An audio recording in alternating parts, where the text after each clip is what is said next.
Hello and welcome to Byju's Exam Prep IAS. A very warm good evening to everyone. I hope all of you are doing absolutely fine. I welcome you back to today's webinar. As you know, every weekend we try and discuss the most relevant and the most important topics part by part in different GS papers. Today's turn is of GS3. Today, we will be discussing some of the most important and relevant topics that were in the news last month from GS3, that is, from environment and ecology and from science and technology. With each and every topic, we'll also be seeing the kind of questions that can be asked from that topic and what can be the answer and the points that you can write in those topics. Our endeavor here is to ensure that we have a coverage of all the papers of the UPSC mains examination. As you know, in the last month, in the month of September, there was a lot of news, especially related to the GS3 paper, Science and Tech and Environment. We have tried to pick up 6 news from those. We'll be discussing all of these in and out, along with what kind of questions can be asked.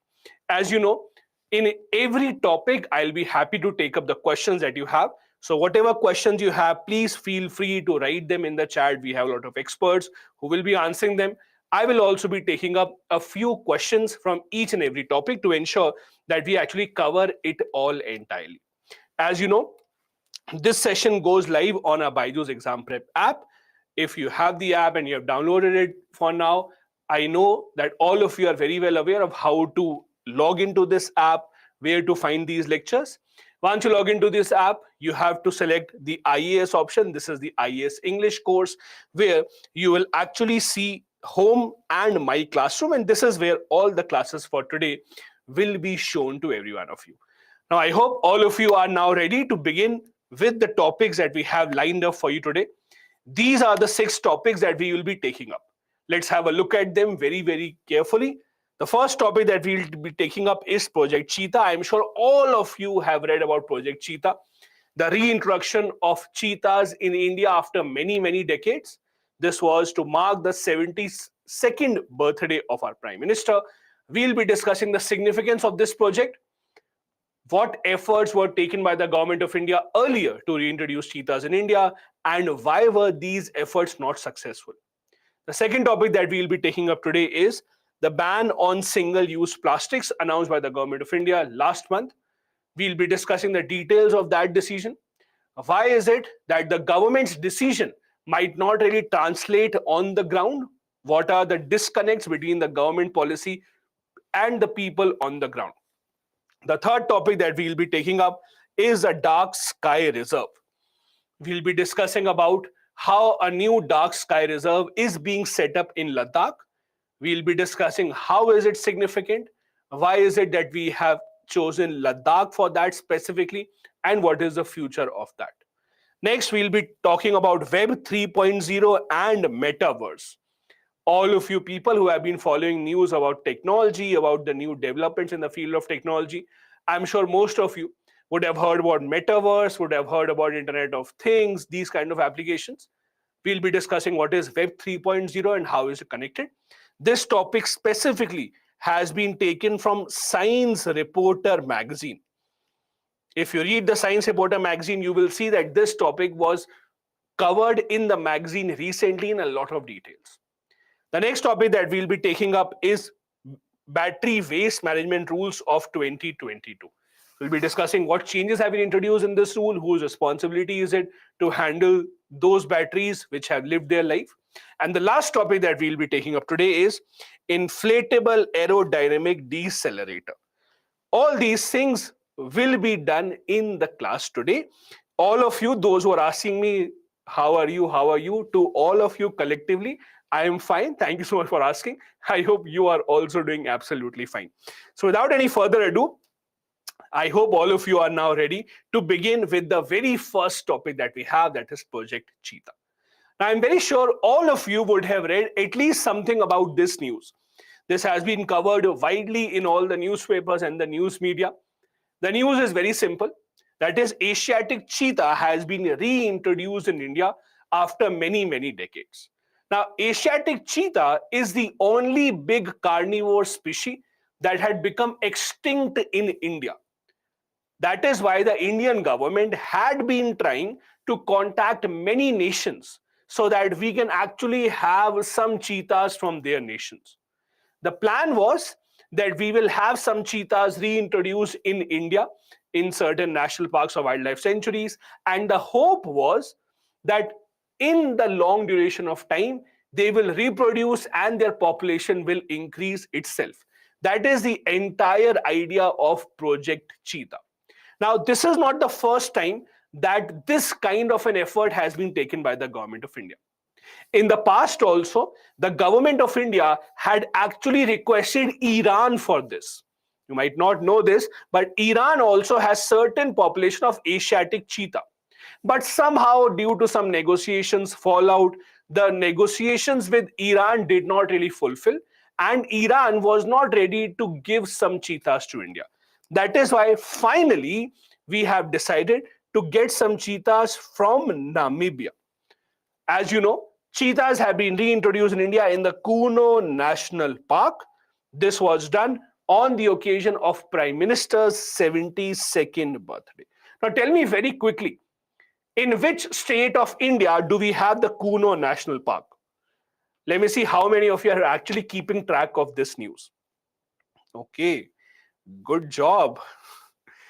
As many of you are saying in the chat, this is in Madhya Pradesh. So good job, those who have been reading the news. The Kuno National Park in Madhya Pradesh is the one that has been chosen where these cheetahs have been reintroduced. Now remember, there are different varieties of cheetahs that we have around the world. There is something called African cheetahs and there is something called Asiatic cheetahs. Oh, yes. Now you can stop writing Madhya Pradesh. That question is gone. Now let's concentrate on what we are discussing. So there are two different varieties of cheetahs. There are African cheetahs, there are Asiatic cheetahs. Obviously, as you can imagine, India used to have Asiatic cheetahs. Now, the reason why cheetahs became extinct in India was before independence and also for some years after independence. As you know, India had a lot of princely states. They were kings, they were rajas, maharajas who were very, very fond of hunting. So soon after our independence, the few cheetahs that were left in India were actually hunted down by some of the rulers in India. And that is when they became extinct. This is why India did not have any cheetahs since 1952. Since 1952, the last known cheetahs in India got over, and since then we have been trying to reintroduce cheetahs. Now, many of you would also have this question. At least when I heard this news, I had one question in my mind. What do you think? Should it be a priority for the government to get animals such as cheetahs into India? Because many people can say, government has so many other things to do. We have so many poor people, we have poverty, we have hunger, we have all these kind of problems. In the list of priorities for the government, where does this stand, reintroducing animals in India? Do you think it's something that the government should pay focus on, or is it something that the government should not really pay focus on? What do you think? Okay, I am getting a lot of answers. Yes, yes, yes, no. Okay, see, a lot of you are saying yes. Now let's try and understand why is it so significant and why is it that the government is actually going ahead and doing this. First, as many of you have said rightly, this is because of the government's effort to maintain ecological balance. I'm sure all of you since your childhood have read about the food chain. The food chain that is followed in the wild, one wild animal eats the other, then it is eaten by someone else. It's a complete food chain.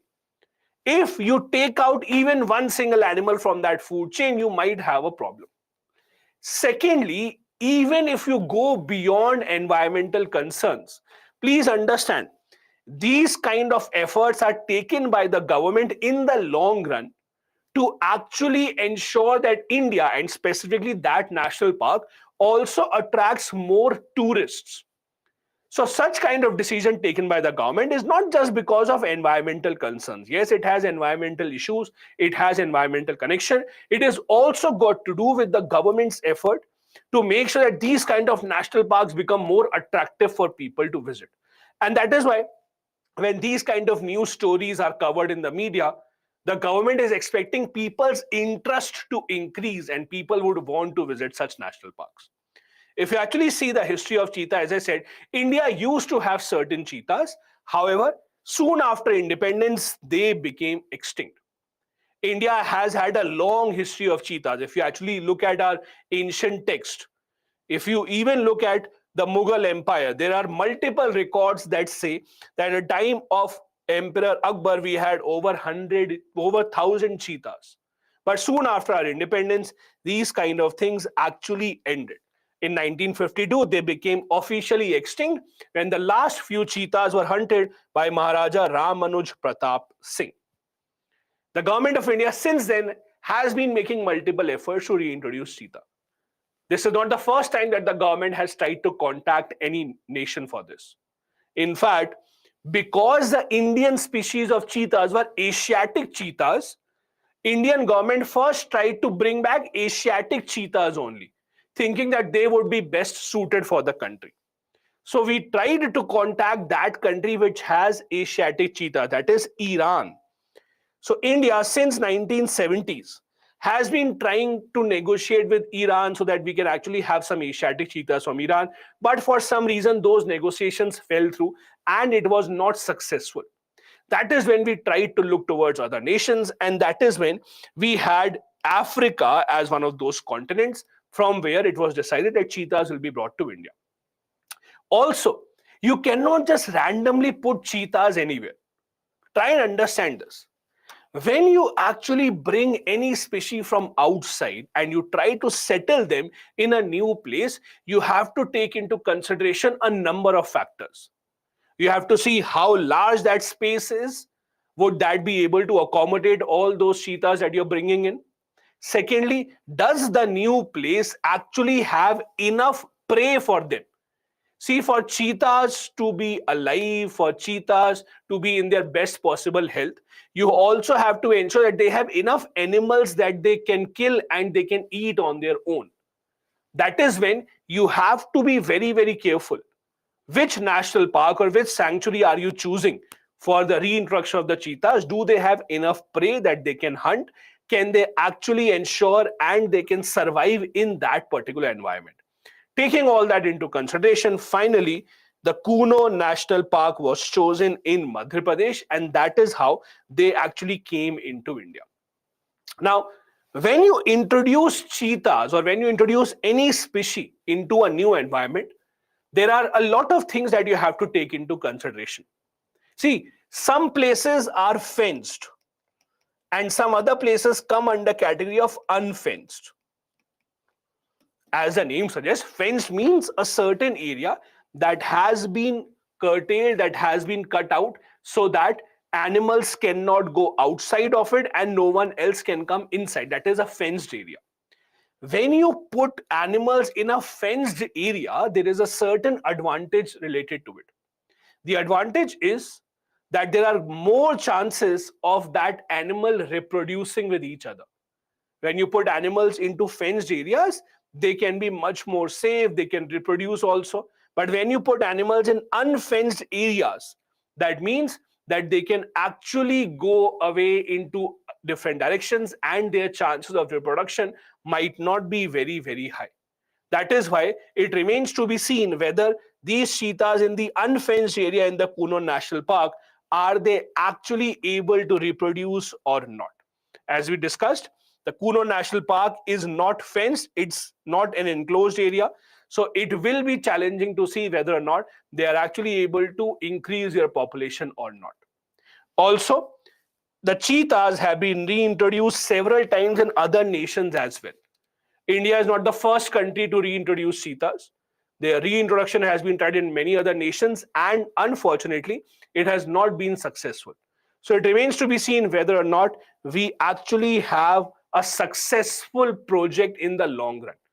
It is easy to reintroduce cheetahs, it is easy to bring them from outside, but whether or not you can actually sustain them over long run. You can take a very simple example. Many of you, for example, would have bought fish to your house. Many of you would have had aquarium in which you buy fish from outside, you try to keep it, but you also know many times the fish that you actually bring in from the outside environment, they don't survive for various reasons. You can keep on introducing new fish, but that doesn't really mean that they will survive in the long run. Similarly, you can keep introducing animals from outside, but whether or not they would survive in the long run, whether or not they will be able to sustain in that particular area remains to be seen, and it depends on a lot of factors. There are a lot of challenges that remain to be resolved. First big challenge: coexistence with other animals such as tiger and leopards. Now, the Kuno National Park that we have already has some population of tigers and leopards. That means these are all aggressive predators that are now being lived in a specific area. All of them are hunting for the same prey. All of them are looking for the same animal to kill, to hunt, to eat. Whether or not they would be able to survive, whether or not they are able to beat their competition, that remains to be seen. So it will be seen in the future whether or not they are able to get enough animals that they want to consume or not. Second challenge that can be about different type of vegetation. See, these cheetahs have been brought to India from Africa, meaning that they are used to very different types of vegetation. They are used to very different type of topography nearby them. Now that they are in a new area in the Kuno National Park, it will take them some time to get used to it. We also have to ensure that they have enough prey base. Prey base means they have enough number of animals that they can go ahead and hunt and consume. We have to ensure their supply as well, because these wild animals, predators, you cannot just keep feeding them. If you have to ensure that they remain in good health, you have to see that they themselves go ahead and hunt animals and consume them rather than serving them meat on the platter. Whether or not it is successful in the long run, this also remains to be seen. Whether or not their rehabilitation project becomes successful depends on all these factors, and we have to see in the coming years if their population actually increases or it remains the same. As I told you earlier, there are different species of cheetahs. There is the Asiatic cheetah and there is the African cheetah. If you compare their population, the population of Asiatic cheetah is much, much lesser. They became extinct in India back in 1952. Iran, although does have certain population, about 40 to 50 of them. African cheetah, on the other hand, are found in much, much larger numbers in multiple nations of Africa, including Namibia, from where we have actually brought them. If you look at the IUCN status, the African cheetah are in the vulnerable category, while the Asiatic cheetah are in the critically endangered category because they are much, much lesser in number. India has imported African cheetahs, as we had discussed. Our effort or our attempt to import Asiatic cheetah from Iran was not successful. Now, this is the kind of question that you might expect. The success of cheetah reintroduction project in India depends on a series of factors. Elaborate. This is a question that you can write in about 250 words.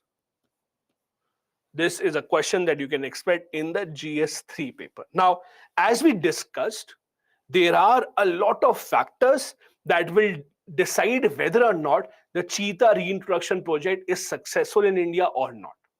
We had discussed this already. For example, do they have enough prey or not, enough animals that they can feed on? Second, the challenge that they are facing from other species such as tigers, such as leopards, etc., whether or not that is successful or not. Thirdly, are they able to reproduce or not? See, just introducing 8 cheetahs doesn't really mean that they will be able to sustain for a long time. Their sustenance depends on whether or not they are able to reproduce, they are able to increase their population or not. All these factors will decide whether or not the population of cheetahs increase in India, whether or not the cheetah reintroduction project in India is successful or not. Now, let me quickly take up a few questions that I have from this particular topic that we just discussed. Vaibhav has a question. What about the incidences of intrusion of apex predator in the human habitation? See, there is always a chance that if you actually let them loose, they will obviously come into human habitation. But then these cheetahs, for example, there are just 8 that are introduced specifically in a national park. So I don't think there is a danger of these cheetahs coming into human habitation and intruding. Yes, there have been instances of tigers intruding into the human habitation, but there are different factors responsible for that. The development that has taken place, the intrusion into wildlife areas, intrusion into forests, a lot more infrastructure being built on the areas which are inhabited by the animals earlier. That is a cause of concern. But I don't think introducing just 8 cheetahs would change that. It's not that before the cheetahs were introduced, lion and tigers were not able to come into the human habitation, and just because of these 8 cheetahs, they will come here. Unless the population increases drastically and they are set free, that is when the danger will be. But I don't think in the list of dangers right now, you can say that they can intrude into human habitation, so you have to worry about that. So let's not call that. Okay. Then I have a question. Can we really call it reintroduction, as India had Asiatic cheetah, but we are introducing African cheetah? Shouldn't it be called introduction and not reintroduction? So what we are doing is we are just taking the line from what the government press releases are. Government is calling it reintroduction cheetah project, so we are calling it reintroduction. I don't think you should go into a lot of details of the word reintroduction or introduction, but what we are taking, or from where we have taken this phrase, is from what the governments have actually said. Then I have a question, difference between leopards and cheetahs. There are 2 different animals belonging to the same animal group. So there is a lot of difference between the two. They are separate animals altogether. They might look slightly similar, but not the same. Then I have a question, what are the factors for the success of cheetah reintroduction? I don't know what you're trying to ask. What are the factors for success of cheetah reintroduction? So as we discussed, the factors which will decide whether or not the project becomes successful are all these factors. Whether we are able to ensure that there is enough prey base available for them, whether or not they are able to fend off challenges from tiger, leopards, etc., whether or not they can reproduce, whether or not we ensure that proper medication, etc., is given if they are not able to sustain in that environment. Whether or not this project is successful or not is not something that you can immediately answer. With these kind of projects, when you see new animals being reintroduced or introduced in a certain new area, you have to see in the long run, in the coming months or years, whether or not it becomes successful or not. So for now, we just have the introduction part. Whether or not they survive, whether or not their population increases or not, still remains to be seen in the coming months. Okay. Then okay, I'll take one more question. One more question that I have is, where did cheetahs exist before their extinction in India? So it was in Madhya Pradesh, Chhattisgarh, that part of the country. The second question, the second topic, in fact, that we wanted to discuss is the ban on single-use plastics. What are single-use plastics? What is it that the government is trying to do? Why have they banned it? This is what we wanted to discuss. As you know, last month there was the news that the government of India has banned single-use plastic. Let's first try and understand what exactly is single-use plastic. As the name suggests itself, single-use plastic means plastic items which are used only once and then you throw it away. There are so many examples that you can think of. Straw that you use when you have cold drink or some other drink, the plastic spoons that you have, maybe some plastic container when you order food online and it comes in plastic containers, you then basically consume the food and mostly you throw away those plastics. The polythene bags in which you actually get vegetables, those kind of stuff, all that comes under definition of single-use plastic. Now, the government's idea of banning single-use plastic is very, very simple. Single-use plastics are extremely difficult for the environment because they don't degrade. They have an extremely long life. They remain in the environment in some form or the other. They are extremely harmful because they cannot be recycled properly. The point here is, the thinner the plastic is, the more dangerous it is, because it is more difficult to recycle and process thinner plastics as compared to the one that is thicker. This is similar to the particulate matter. When you talk about the air pollution, you always say that there is PM 1.0, there is PM 2.5, then there is PM 10. Which one is the most harmful? The PM 1.0 is very, very harmful. In fact, it is the most harmful.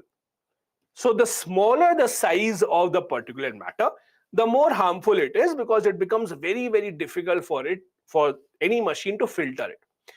Similar is the case with plastics. The thinner the plastic is, the more difficult it is to actually handle it. And that is why the government of India has now again banned single-use plastics. Now, you might be thinking that did the government not ban it earlier also? Many of you might have this question, that government had banned this earlier also. Why are we thinking about this once again, or why is it that the news has come once again? So whenever the government takes such a decision, the government actually tells the measurement that plastics till this measurement is now banned. For example, there are plastics that are, let's say, 20 micron thick. Then there are plastic bags that are 50 microns. Then we have 75 microns. Then we have 120 microns, etc. These are, for example, different types of measurements. So whenever the government bans any plastic bag, they specify, for example, the government says 75 micron and lesser are now banned. You can have plastic bags that are thicker than 75 microns. So if your microns are, or if your plastics are actually thicker than 75 microns, for example, then it will be allowed. Gradually, the government is increasing this limit. So first they said, for example, up to 20 microns not allowed. Then they said up to 50 microns not allowed. Then up to 75 microns not allowed. So what the government is doing gradually is they are increasing the threshold limit up till which it will be allowed. This is the government's effort. In fact, the government has said that by the end of the year, they will increase the limit even more. Now, can you tell me very quickly in the chat, as per the government's latest decision, up till how much microns of plastic has been banned in India? Can you give me that number? Up till how many microns is it banned in India? Okay. I'm seeing 125, 50, 75, 100, etc. Okay. Okay. So basically, the government has already banned up till 75 micron. Government has also announced that we will be banning up till 120 micron by the end of the year. So by the end of the year, up till 120 microns of single-use plastic will be completely banned. These are the kind of things that actually come under single-use plastic. Earbuds which are on plastic sticks, plastic flags, candy sticks, ice cream sticks, etc. Plastic bags that are less than 75 micron in thickness. Then we have plastic banners which are less than 100 microns. All these have been banned by the government of India now. So 75 microns when it comes to plastic bags and 100 microns when it comes to plastic banners. All of these have been banned. Now the government is planning to increase this limit till 120 microns. Now, why can't the government do it all of a sudden? Because government has to give time to the industry as well. Just imagine this. If the government overnight says that from tomorrow onwards, no plastic is allowed in India, just imagine, how will you actually buy milk? Milk actually comes in plastic bags, doesn't it? How will you buy curd? How will you buy chocolates, toffees? There are so many things, ice creams, etc., that are still packaged in plastics only. So you have to give enough time to the industry. That is why you have to gradually increase this limit. So government cannot overnight decide that we are banning entire plastic in India. They also have to go gradually. That is why the government is giving enough time to the industry to actually get used to it. The reason why the single-use plastics have been banned, as we discussed in the beginning, they are the most harmful to the environment. They are used only once, and that is when it becomes very, very difficult. Now, you might say that no sir, but I use the plastic spoon 10 times. When I order food from Zomato, I get plastic spoon, but I order it 10 times. That is fine. You might use it 10 times, but mostly people only use it one single time. That is why it is called single use plastic. If you, let's say, order some food online and it comes in a plastic bowl, most people just throw this away after consuming food. You might keep it, you might use it time and time again, but usually people use it one single time, and that is why it is called single use plastic. This is not the first time that this has happened. Many states in India have already tried to control the use of plastic. Not just states, many nations across the world have also banned plastics, that is single use plastic, to ensure that they don't harm the environment. For example, Bangladesh was the first country to ban plastic bags in 2002. New Zealand also banned plastic bags in 2019. In fact, China also banned plastic bags in 2020. All these things have been done so that the use of plastic actually gets reduced. Even many states in India, you go there and you will see plastic bags are not used. You go to Sikkim, you will hardly see any plastic bag. You go to Andaman, you will hardly see any plastic bags being used. So that is why there are some states in India that have actually gone ahead and tried to ensure that plastic usage is curtailed as much as possible. Now, at present, the government of India, as we discussed, has banned plastic bags up to 75 microns, which were banned earlier as well. The government is now planning to ban up to 120 microns of carry bags from December 31st, 2022. Not just this, the government of India has also launched a portal where you can go and complain if you find someone using the plastic bag. CPCB, that is the Central Pollution Control Board, has launched a grievance redressal application portal where if you find someone using these kind of plastic bags, you can go ahead and you will actually be able to launch the complaints, and the government will now take up the matter. So it remains to be seen whether or not it is successful. Now the problem here is when the government takes such kind of a decision. Let's take an example. The government says ban plastic bag, or let's say the government says that you should not throw your waste anywhere, Swachh Bharat Abhiyan. You also have to understand these kind of decisions from the government will only be successful if common people abide by it. Let's take an example. When you go to buy a vegetable, mostly it might happen that you forget your bag. And if the vegetable vendor says that I don't have a plastic bag because it is banned by the government, what will you do?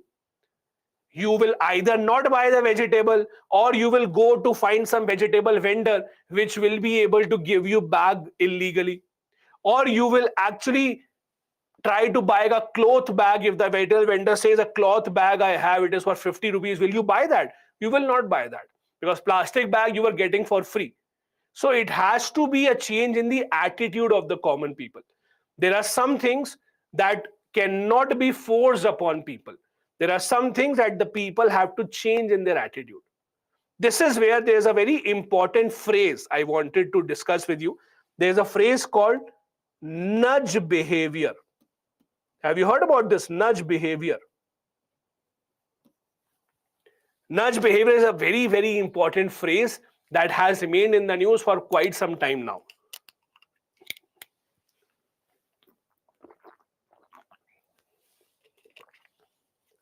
Those who say yes, great. Those who don't know what is nudge behavior, try and understand this. See, there are two ways in which the government can actually change the attitude of the people. Let's assume the government of India wants to ensure that people don't throw waste on the streets. Okay, let's assume government wants to keep the country clean. Government wants that people should not throw waste on the streets. Now there are two ways in which the government can do this. One way, government can announce that now we are putting a fine on anyone who throws waste on the street. Anyone who throws waste, we'll fine 5,000 rupees. This is one way of doing it. The problem with this way is when you put fine on something, then people try to find a way out. There is corruption. Then there is one more way to do this. That is nudging the people. Nudging the people means setting up an example for the people. So now you see, let's say Prime Minister putting out a video where he is cleaning the streets, ministers putting out video where they are picking up waste from the street. This is called nudge behavior. They are nudging people towards the correct behavior. They are not putting any fines on the people. They are not making it compulsory. They are just nudging people in the right direction, hoping that in the long run, the people will be able to understand. The same happened with vaccination also. For example, when the COVID-19 vaccination came out, most people in India got the vaccination. Some people had some doubt about vaccination, that I will not get the vaccine. Now, there are two ways. Either you can make it compulsory for everyone, that if you don't get a vaccine, then we will punish you. In the Western countries, it happened. In many Western nations, those who did not get the vaccine were not allowed to go to a public place, were not allowed to go to movie hall, etc. In India, mostly the politicians, the prime minister, etc., they try to nudge the people. Nudging people means setting an example, not making it compulsory, but making videos that see prime minister is getting the vaccine, president is getting the vaccine, so it is safe. This is called a nudge behavior, nudging the people. In the past, across the world, nudge behavior or nudging people to change their behavior has always been seen as a very good step. A prime example of it can be the polio vaccine. Getting a polio vaccine in India is not compulsory, but you see so many ads of polio vaccine. Amitabh Bachchan, for example, coming in those ads. Government of India raising awareness about polio, resulting in finally India becoming polio free. This was not because polio vaccine was made compulsory. It was because the government nudged people towards the correct behavior. Similarly, with these kind of things like plastic ban, etc., you can make it compulsory, but in the long run, what will decide if the project is successful or not is whether people's behavior changes. That will happen by nudging the people. That will happen by leaders across the country setting an example that, see, we are not using plastics, we are letting go of plastic. That is how you can actually expect the people to change their behavior. The problem in India is that we have such a huge country with such huge population numbers that even though the government might change the rule or make something compulsory or ban something, it's not easy for that to happen on the ground. I gave you the simple example. You are going out to buy vegetable, you forgot to bring a bag from your home. You have two options. One, illegally taking a plastic bag from someone, and second option, buying a cloth bag or a jute bag for 50 rupees. Would you buy that? You would obviously not buy that. So that is where you have to see if the people's behavior changes or not. That will decide whether or not such plastic bans are successful in the long run or not. The kind of question that you can expect here is, ban on single-use plastic can only be successful if there is a fundamental change at the ground level. Over here, you have to give examples of how nudge behavior or how nudging actually can make an impact. You can give examples of successful campaign like the polio campaign, etc., that was successful because of a fundamental change at the ground level. Making things compulsory or banning of things all of a sudden will not really bring in a change unless you ensure that people at the ground level themselves understand how bad the plastic is. You can write an answer to this question within 200 words and see if you are able to get enough content for this. Let me quickly see a few questions that have come up from this topic before we go ahead. Jay has a question. Packaged food also comes in plastic, such as chips, namkeen packet, etc. Why they are allowed? So they are allowed because they adhere to that micron limit. It's not that they are not allowed or not allowed. They are allowed because they have to change their packaging. So if the plastic chips or chips packet have to be sold, they have to be now above 120 microns after the year end. So all of them have to abide by that, just that the plastic packaging is changing. Then I have a question, why is it Why is that thicker plastics are easy to recycle as compared to thinner? See, because of the way that they are formed, the chemical composition of thicker plastics is easier for them to break down their bonds, and that is how they're easier to recycle. The concept is very, very simple. Just like the thinner the materials are, the more dangerous they are to the environment in terms of the dust particles that you have. Similarly, the thinner that the particles are, the more difficult it is to actually break their bonds, to actually decompose them in the long run. Khushi has a question: what steps have been taken by the government to implement the ban so effectively? So what the government has done here is, across the country, government actually is taking out a lot of, I don't want to say raid, but the government is actually taking out a lot of inspections. So for example, a couple of years back in Delhi, in shops, there were a lot of inspection carried out at the shopkeepers. Are they actually taking, or do they actually have these plastic bags or not? So government has been undertaking a lot of inspections on plastic bag manufacturers. Also, the plastic bags, if you would have seen, many of these now have a printed sign which says how many micron thick is it. So government has put a lot of fines on shopkeepers also, and they have put a lot of fines on the manufacturing agencies also that are manufacturing those plastic bags. This is what the government has been doing right now. The punishment mostly is about fines, etc., that will be put on the manufacturer and that will be put on the shopkeeper. Those have these kind of bags. Okay, perfect. Micron is the unit of measurement. So those who are asking what is micron, micron is a unit of measurement. That is how you measure how thick the particular plastic is. Anyway, the next topic that was in the news and covered extensively in Hindu newspaper, Indian Express, and many other news stories was about the Dark Sky Reserve. Now, what exactly is a Dark Sky Reserve? Why is it in the news? What is this? Let's look at that. Now, if you talk about space research in India, there are two ways to look at it. First, you can say India has been extremely successful through ISRO.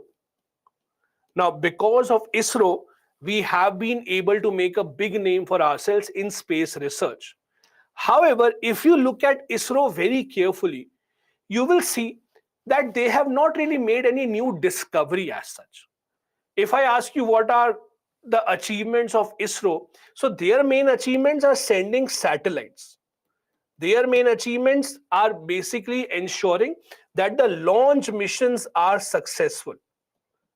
The big difference between ISRO and, let's say, NASA, I would say, is that while ISRO is focused a lot on launching satellites or ensuring that the satellites are put into the right orbit, for NASA or those kind of agencies, they have actually made a lot of discoveries of, let's say, different type of asteroids, discoveries of different types of comets, the path of the asteroid, etc. We have recently seen NASA's DART mission, where they were successful in ensuring that the direction of an asteroid was changed. This was a very successful experiment conducted by NASA. If you talk about ISRO in India, such kind of research does not really take place. We are more focused on sending satellites. We are more focused on ensuring that remote sensing, etc., happens. Now, the scientists have been trying to set up Dark Sky Reserve in India. Now, what is Dark Sky Reserve? Dark Sky Reserve can be understood as an open air lab. So, an astronomical laboratory that would be set up in an open field, in an open area, in an area from where the astrophysicists can actually explore the sky. They can actually explore planets and different types of celestial bodies, so that new discoveries about these heavenly bodies can be made. This is the idea of Dark Sky Reserve. Now, tell me very quickly in the chat, where exactly is it that the government is setting up this Dark Sky Reserve? Khushi is okay, very quick with the answer. Okay, many people have given the answer already. It is Ladakh. So it is in Ladakh that we are setting up Dark Sky Reserve. Okay. Now, this was an easy question. Let me ask you one more question related to it. You can stop saying Ladakh now. Now tell me, before Ladakh, Where did we have this dark sky reserve, or we had this kind of a lab in India in some other state also? Any idea where we had this earlier?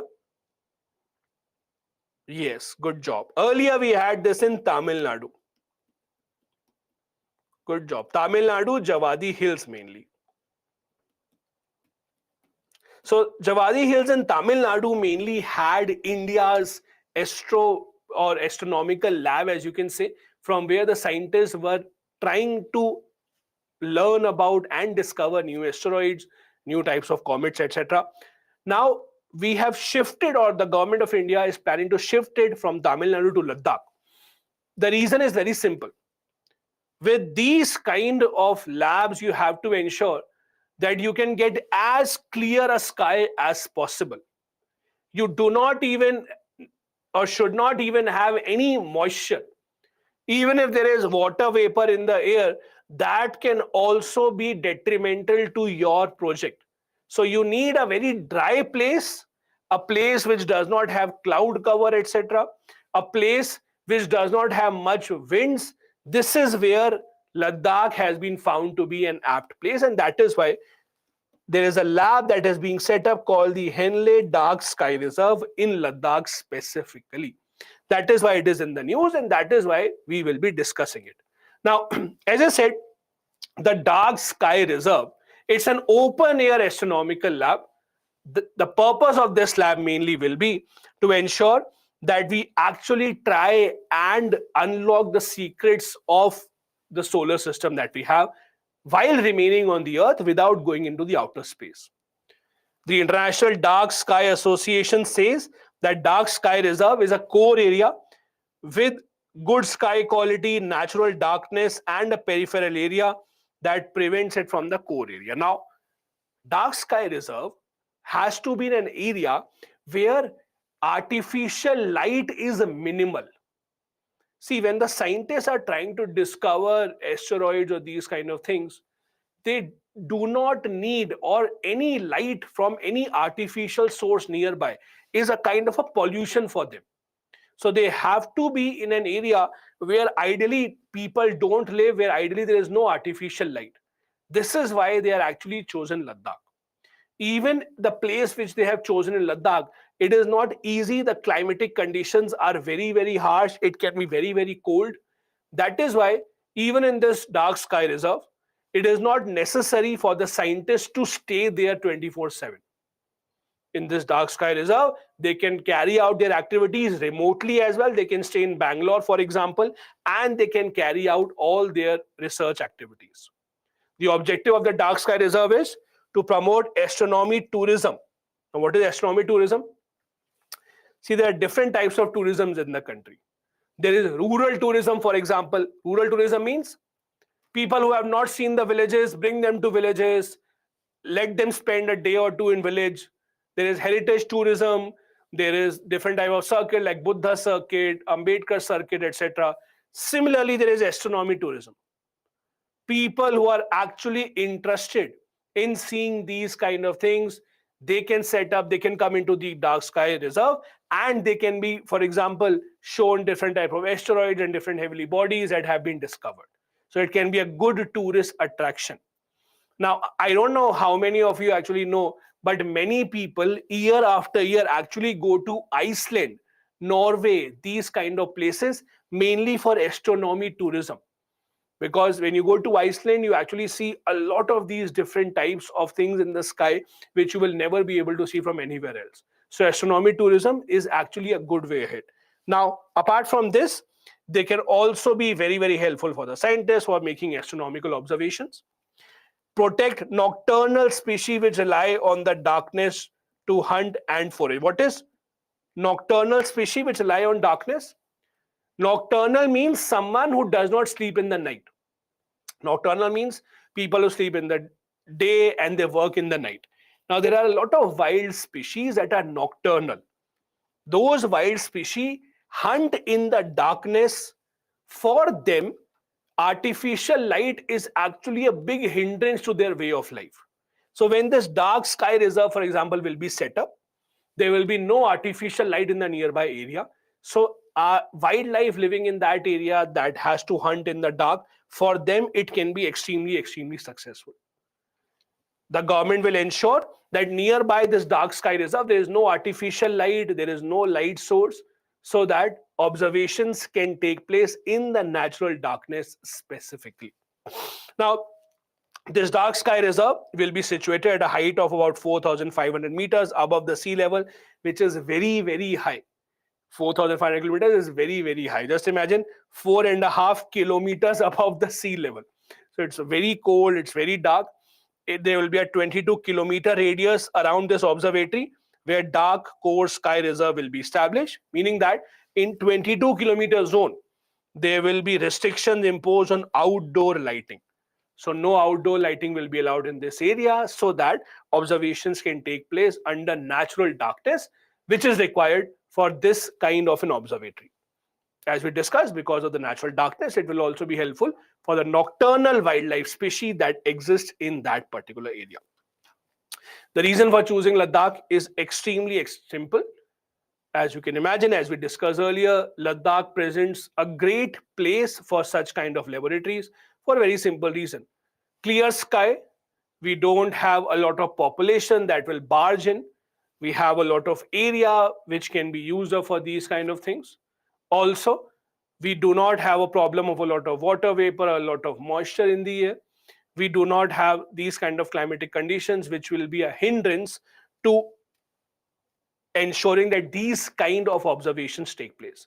Yes, the climatic conditions are very harsh, but that is why the scientists don't have to remain there every single time. All of these are made in such a way that they can be remotely operated. So scientists can very well stay in Bangalore and they can actually work on these kind of observations. There is no light pollution, there is a view of the clear sky, and that is where we are hoping that we can actually make a lot of new discoveries in the new dark sky reserve that is being set up in Ladakh.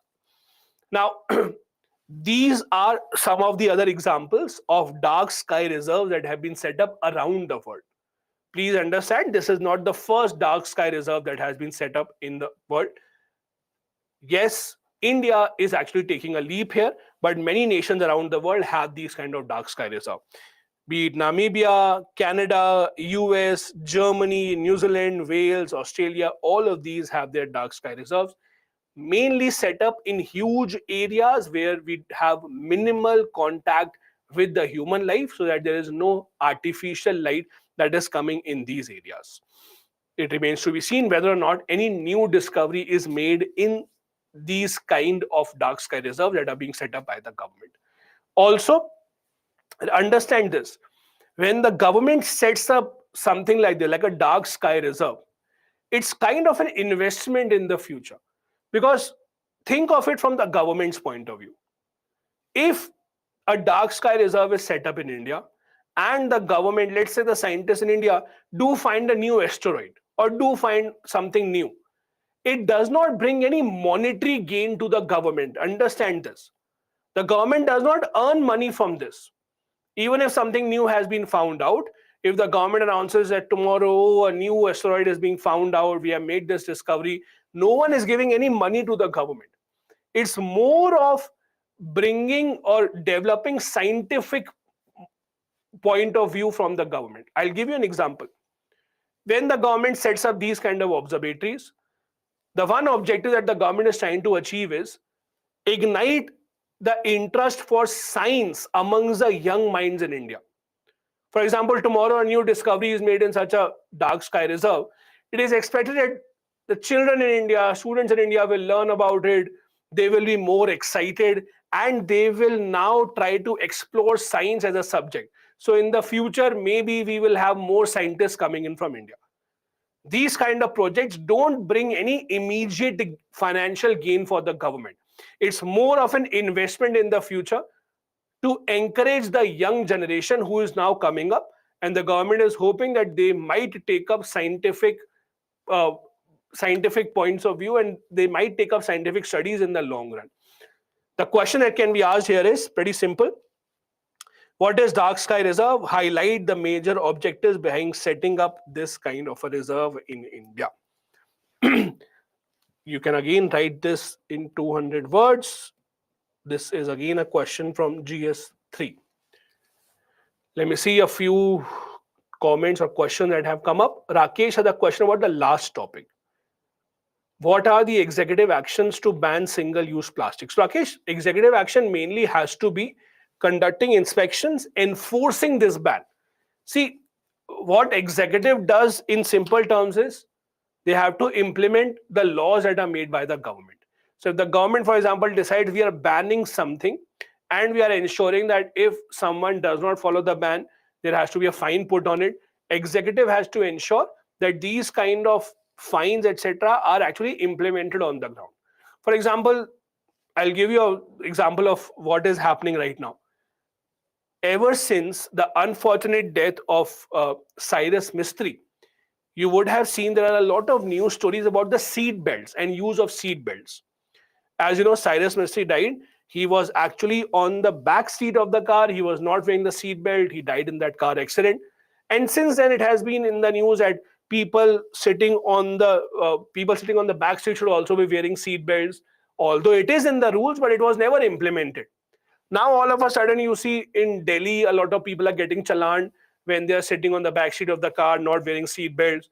Bangalore also yesterday announced, Karnataka government had announced that anyone not wearing a seat belt on any seat of the car will be challaned. So it becomes the responsibility of the executive, that is the police, for example, in this case, to implement the government's decision. Similarly, in this case, government can ban single-use plastics, but unless the executive on the ground enforces the ban properly, unless they undertake proper inspections, put fines, it will never be successful. So that's the responsibility of the executive to implement the ban. Khushi is asking a question. Please explain nocturnal species point again. Okay. So there are certain species, wild animals, which are nocturnal. Nocturnal means they sleep during the day, they hunt in the night time. So these species which hunt in the night time, they can only hunt properly if there is proper darkness. Why? Because they are nocturnal, they can see in the night, but the prey, that the animal that they're trying to kill, they cannot see in the night time. So for nocturnal species to survive, they need complete darkness in the area so that they can hunt their food. What is happening these days is because of human settlement everywhere, there's artificial lighting everywhere. Even when the people are sleeping, there are some lights that are on. So when the lights are on, these nocturnal species cannot hunt.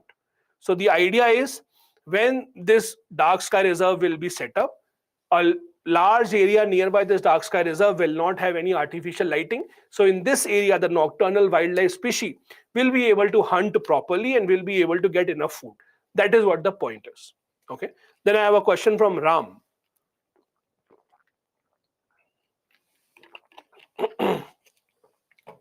Ram's question is, can the government set up dark sky reserve in Rajasthan? Not really, it is very windy. So I don't think Rajasthan is perfectly suited for that. Anyway. Okay. One last thing and then we'll go ahead with the next one. Those who I think joined late or those who were not able to understand, I have some questions saying, what is dark sky reserve? Okay. See, I'll explain you what is dark sky reserve in very simple terms. Dark sky reserve means in a huge open area, the government sets up the space agencies, scientists set up very, very strong telescopes so that they can actually try and conduct research, try and find out about new asteroids, etc. They can conduct research about solar system. That is what a dark sky reserve is. Huge area where astronomical experiments can be conducted. Okay, this is in simple term dark sky reserve. You need a place for that which is free of any kind of pollution, which has clear skies, which does not have much moisture in the air, dry desert kind of a thing. That is why Ladakh is aptly suited for this.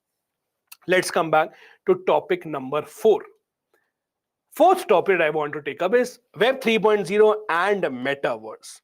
Now, Metaverse is something that today's HEP generation, and I'm assuming most of you today's HEP generation, I'm sure all of you would have heard about Metaverse.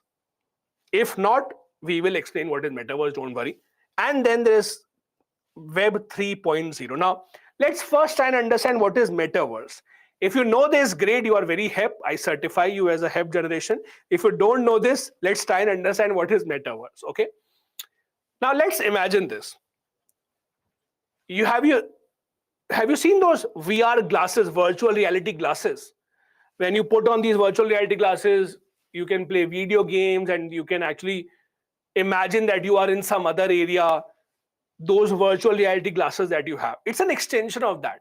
Let me give you an example.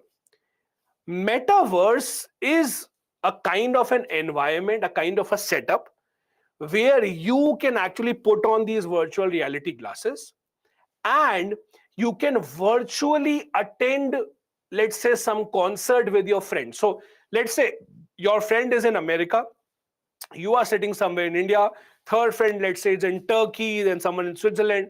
They can all put on their virtual reality glasses and you can imagine actually seeing all your friends right here with you, completely in human form. They can see you. You can virtually attend a concert of a rock band concert. You can virtually take a tour of any city in the world without going anywhere. You can imagine yourself to be in a shopping mall. You can try on clothes. You can see in the mirror how the clothes are looking on you. All that actually is possible in metaverse. So this metaverse is a concept of virtual reality. This is what the application of metaverse will be.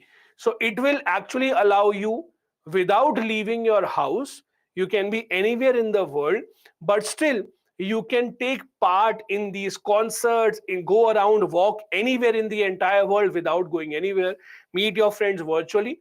That is what metaverse is. It's a kind of a parallel universe.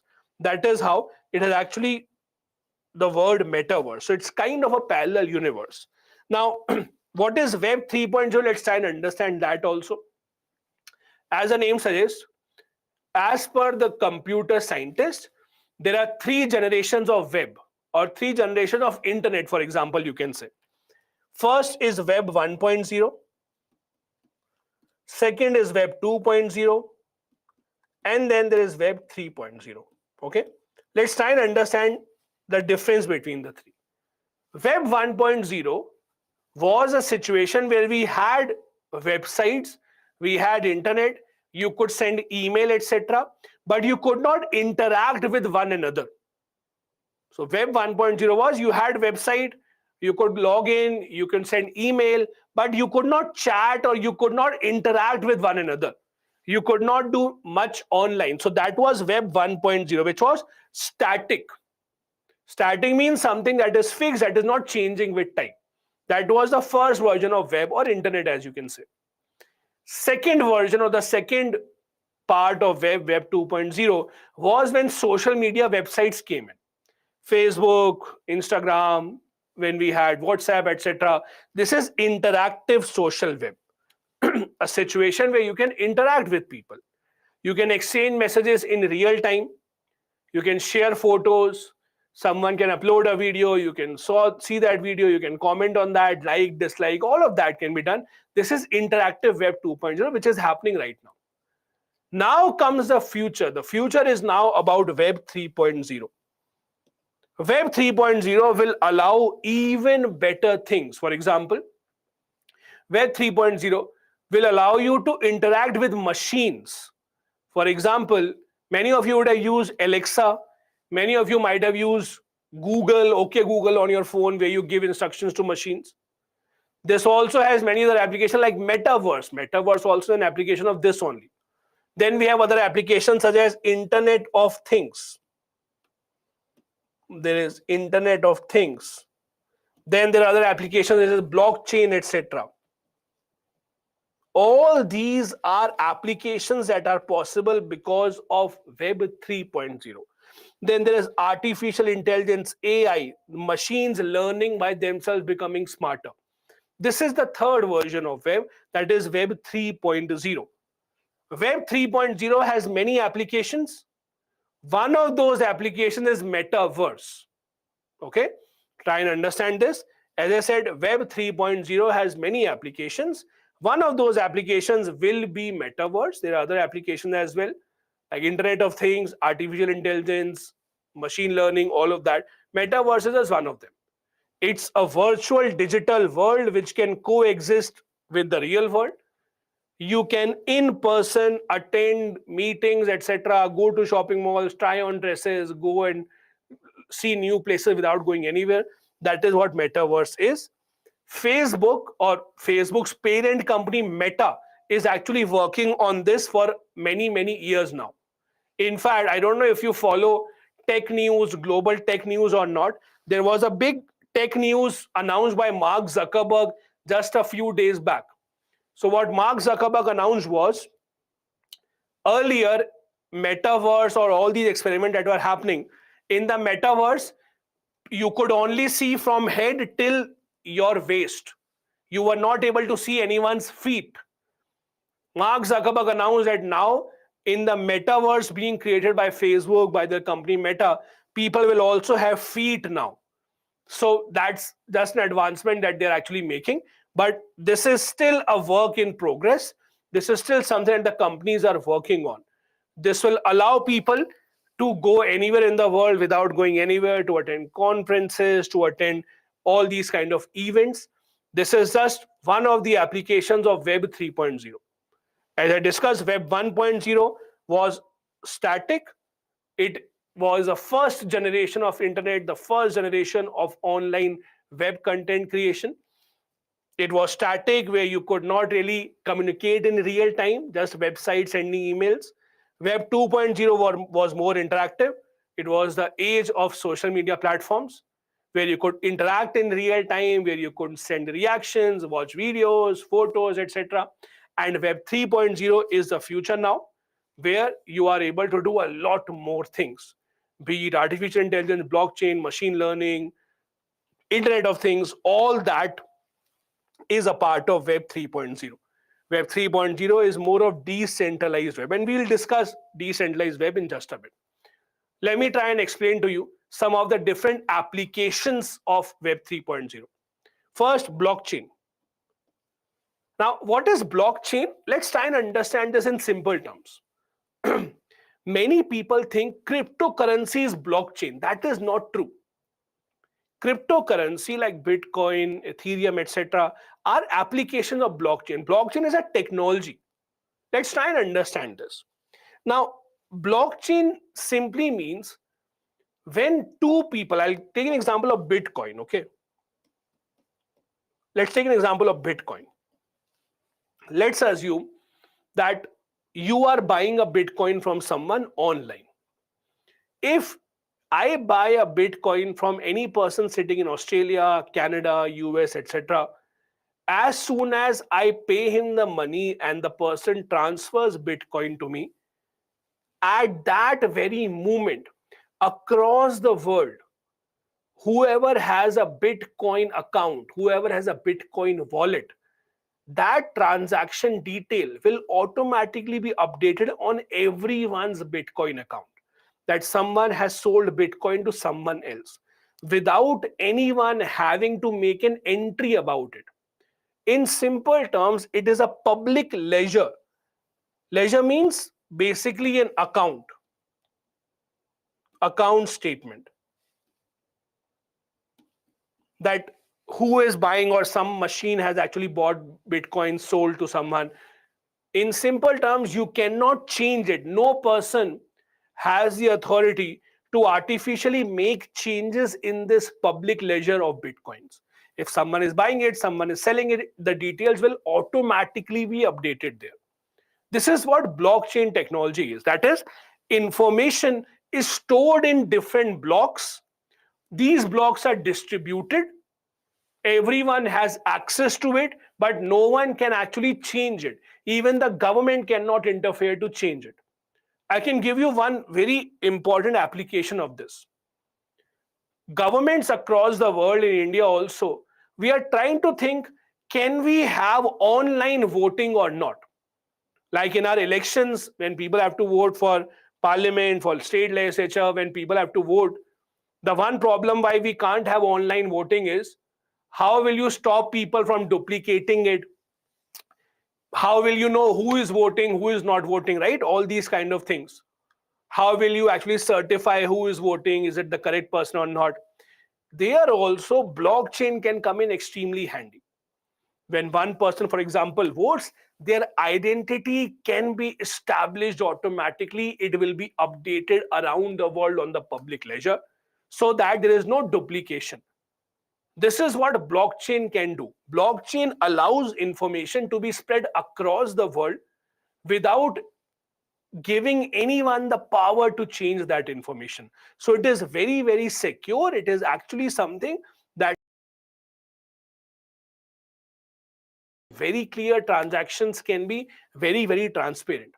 Cryptocurrency is just one of the applications of it. We also have something called NFT. NFT is non-fungible token. Many of you would have heard the word NFT. Now, I'm not sure how many of you have heard this word NFT or not, but NFT basically means something which is unique, usually which is digital, which is physical, that you can actually buy. I'll give you an example. Many of you, or I'm sure all of you, would have seen that last ball six of MS Dhoni when India won the World Cup, right? The 2011 World Cup that we had, Dhoni hitting a six on the last ball, everyone erupting in joy. Now, that particular video is available online. People have watched it millions and billions of times. Everyone would have watched it. Now, let's imagine that shot of MS Dhoni. It was actually captured by camera originally in the stadium. So there was one camera which would have originally recorded that shot. That original recording of that shot, that is an NFT. So for example, I will give 10 crore rupees and that original recording I can buy. Now people will say, but what is the original recording? Its original recording is nothing. On YouTube, you can find it, but I will say, no. The original recording, the original camera which recorded, I own this. This is NFT. It doesn't have any value. The value is in the eyes of the person. If I think it is valuable, I'm ready to pay a lot of money for that. That is NFT. You can say copy of that recording is available everywhere, but I can say, no, the original one, I am the only person who is the owner of that. That is called NFT, non-fungible token. If you think there is value in that, you can buy it. If you don't think there's value in that, you can just ignore that, but it depends on the person. Then virtual reality, as we discussed, has also become reality because of metaverse and how the companies are ensuring that you can actually travel to any place around the world without even physically being there.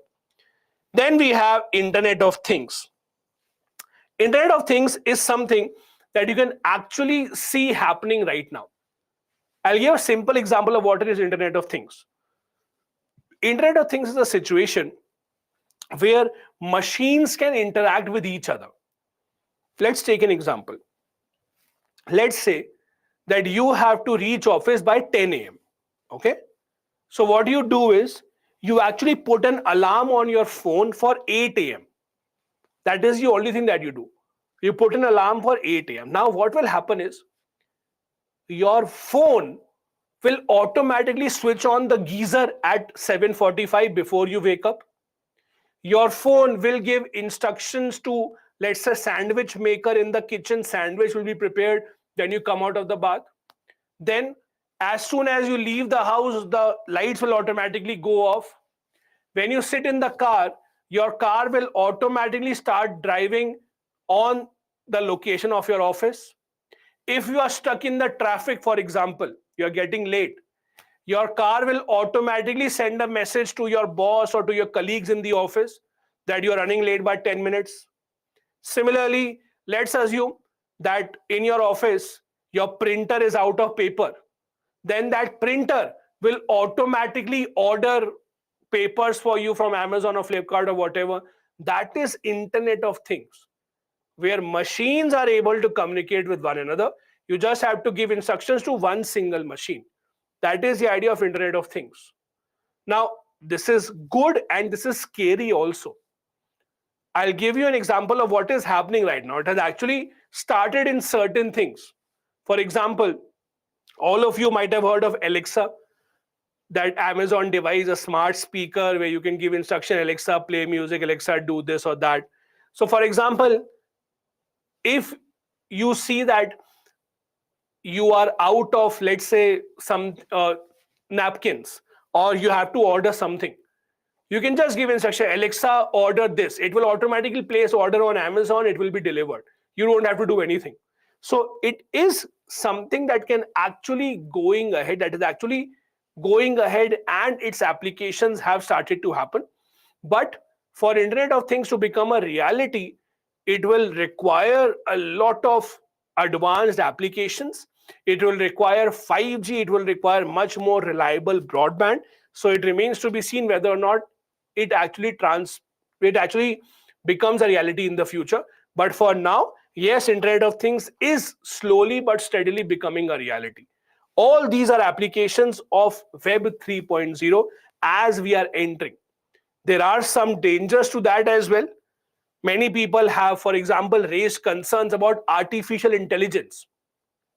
Many people, and the most prominent person in the world who has spoken negatively about artificial intelligence is Elon Musk.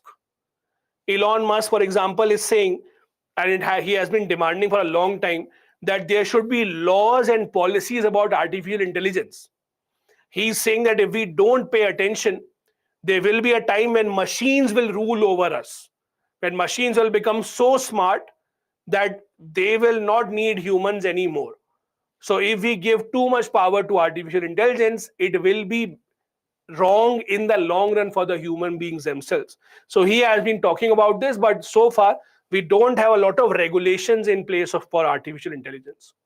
The kind of question that you can expect from this topic is, what are some of the possible applications of Web 3.0 as we discussed?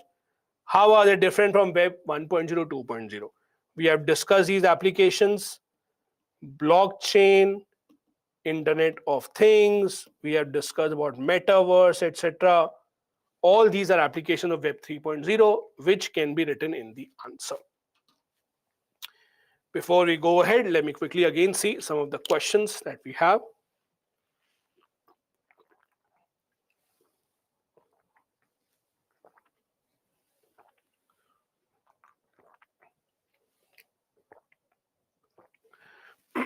Okay.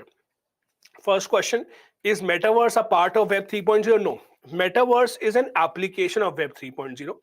Web 3.0 has many applications. One of them is metaverse. Then I have a question, buying of lands in metaverse, is it possible? It's difficult to answer this because metaverse and these kind of technologies are still emerging. So today, for example, if you want to know what is possible in metaverse, what is not possible, it's difficult to answer that. These are some of the things which are in the news because they keep on coming in the news. Companies such as Facebook are working towards that. Facebook is saying, Mark Zuckerberg is saying, you can virtually buy land using metaverse. But how will that happen? These applications, they are still not very clear. So I would not say yes or no, can you buy land in metaverse physically or virtually or not. Companies like Facebook are saying yes, but it remains to be seen how will that happen in the future. Then I have a question. Can blockchain technology be destroy block? I am not able to understand your question. Maybe you have to write that again. I think you missed some word. Okay. Perfect. Okay. One more question that I have is, okay, people have a question about blockchain once again.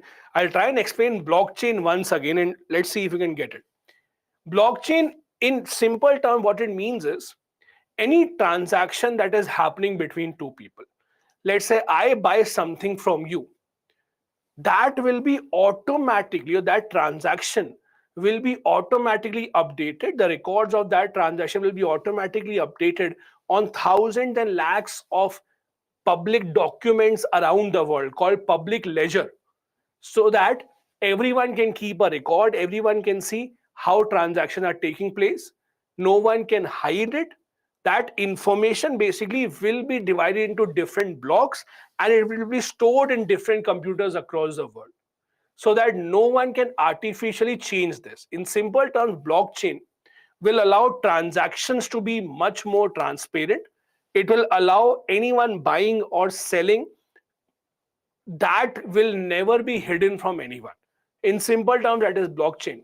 It can be used for different things. It can be used for cryptocurrency. It can be used for online voting, etc.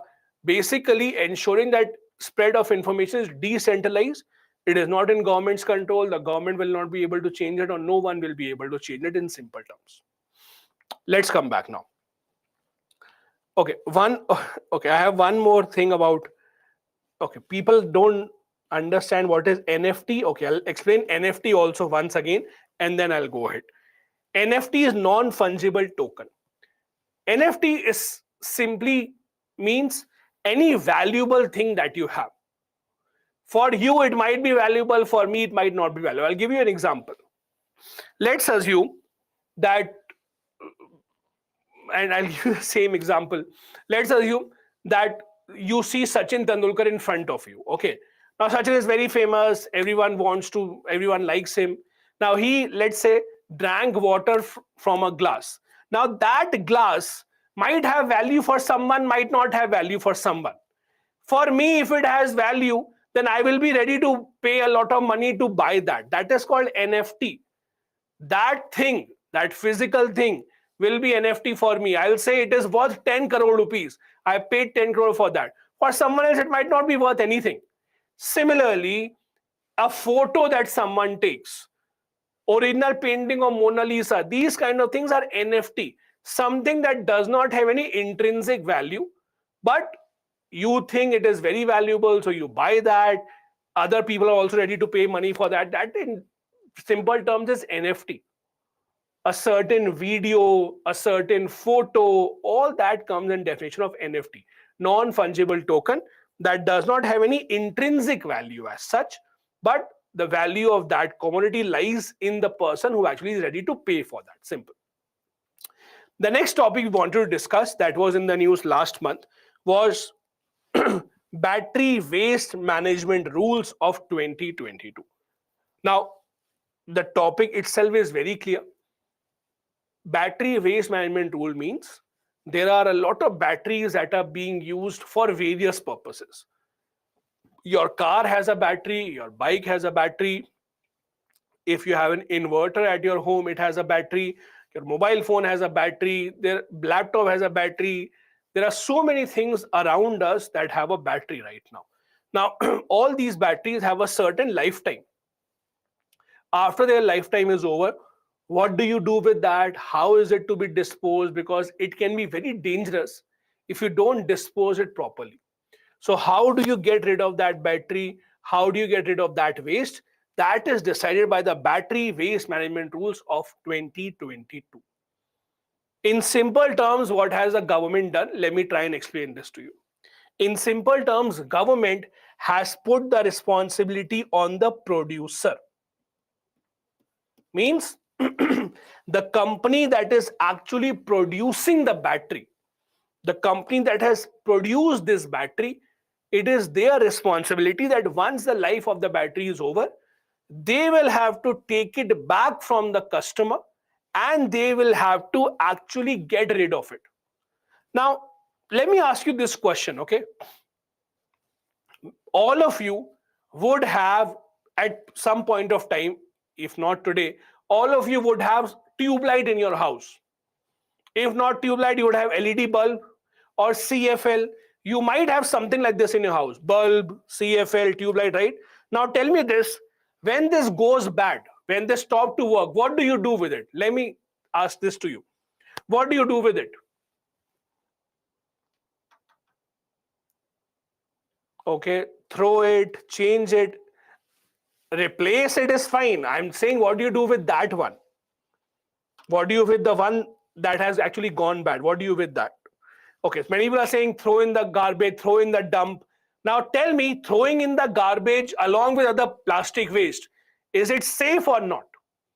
If you just throw it in the garbage, if you just throw it anywhere, is it safe or it is obviously not safe?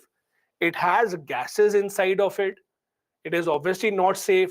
It has to be disposed properly. Now, the problem is, how can you dispose it? you don't have any way to dispose it. You can't be expected to have laboratory equipment to dispose it. So how do you dispose it? Officially, the rule is, let's say if you have a tube light of Philips, the official rule is it is the responsibility of Philips actually to take it back from you, and they will have to dispose it.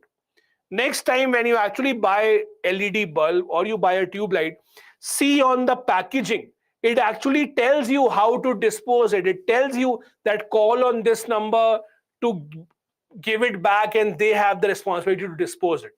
Next time when you do that, please ensure that you actually at least read on the packaging. I'm not saying you should actually give it back, but at least read on the packaging. It is their responsibility.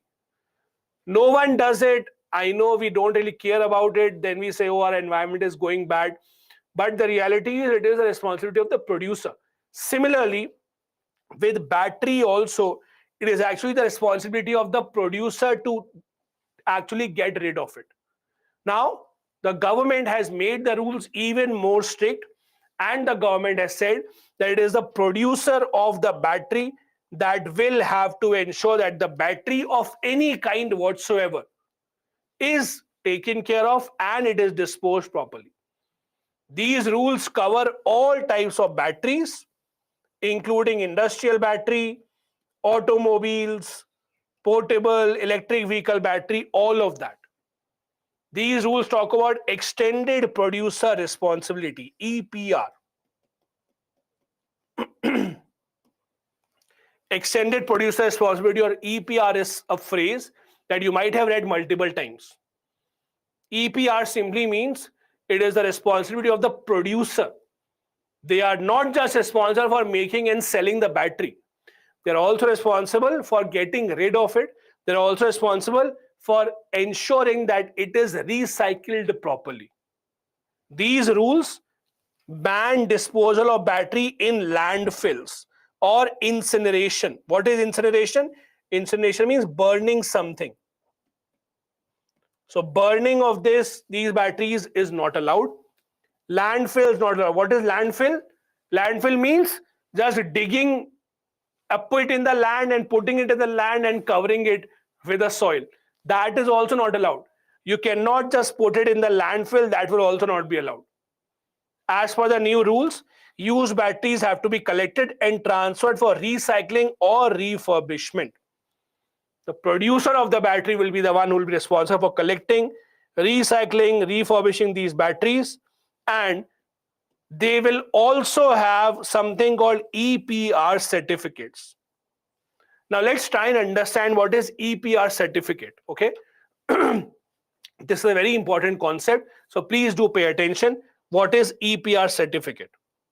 Let's try and understand this. Now, let's take an example of Philips, okay? Now, Philips is a very big company. They produce a lot of tube lights or CFLs or batteries.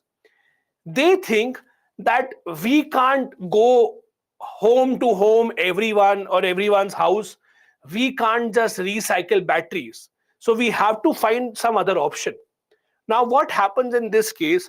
Let's assume that I am a local shopkeeper, okay? Or I am a very small company, not Philips, I'm a very small company. I will tell Philips that you don't have to worry.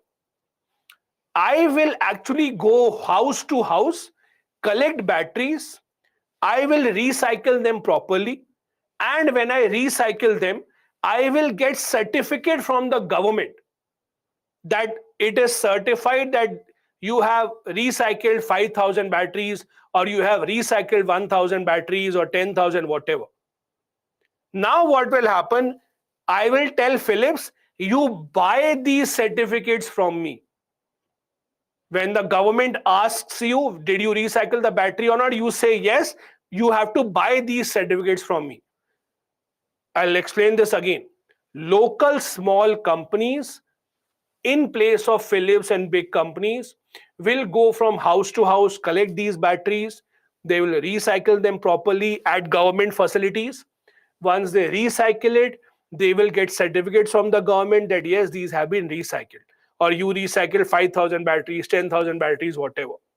These small companies will now sell these certificates to Philips and LG and Samsung at a good price, so that these big companies, Philips, LG, Samsung, can tell the government, see, I have the certificate, means I did recycle the battery. So this is actually EPR certificates which are sold and which are bought.